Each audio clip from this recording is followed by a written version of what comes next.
Hello guys, welcome back to my YouTube channel guys. Thank you so much for tuning in to this channel guys. I'm here to update you of what is going to happen on the Queen from the 6th to the 10th of April 2020.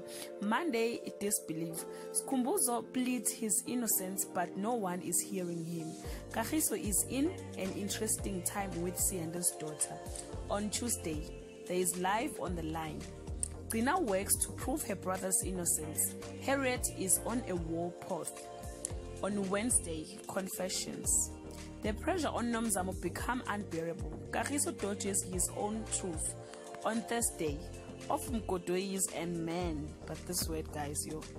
Nomzamo's outburst has Gina and Harriet scrambling while Skhumbuzo has to face the gravity of his action. While Sianda longs for acceptance, Kagiso's feeling take the lead. On Friday, something is not right. Sianda is desperate to win Harriet over. Goodness leans on Kagiso once again. Skhumbuzo has to fight for his life.